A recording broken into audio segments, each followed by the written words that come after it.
C'est d'abord un enjeu de mobilité pour desservir un espace de 15 millions à peu près d'habitants, 8 millions à peu près d'emplois sur 200 km depuis Paris jusqu'à la Manche.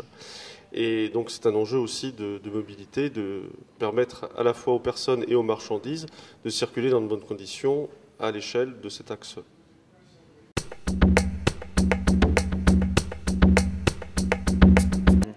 Donc l'agence d'urbanisme de Rouen Boucle de Seine-et-Eure a été créée en 2009. C'est une des dernières agences d'urbanisme créées en France et elle est aujourd'hui effectivement positionnée sur ces questions de mobilité, de développement durable, d'économie et de prospective, de telle sorte de pouvoir permettre à la place rouennaise d'affirmer son rôle de polarité forte à l'échelle de l'axe Seine. Alors on travaille évidemment avec d'autres agences d'urbanisme, les 5 autres agences qui sont également positionnées sur cet espace. Et dans ce cadre très partenarial, nous préparons un certain nombre de réflexions pour préparer l'avenir de cet espace à l'horizon des 20 ans ou 30 ans qui arrivent. Alors ça fait partie effectivement à l'échelle du département de Seine-Maritime, dans un premier temps étendu aujourd'hui au département de l'Eure. Ça fait partie des réflexions qui avaient été portées par le Conseil général notamment sur le développement de la Seine, mais plus dans une dimension environnementale, hydraulique. C'est-à-dire la Seine en tant que fleuve, en tant qu'espace liquide. Néanmoins, donc, les agences,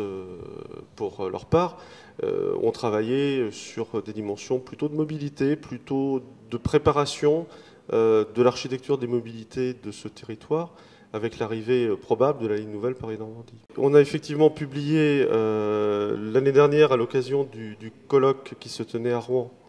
donc le 23 mai dernier, donc 23 mai 2011, un document commun des 6 agences qui a servi de support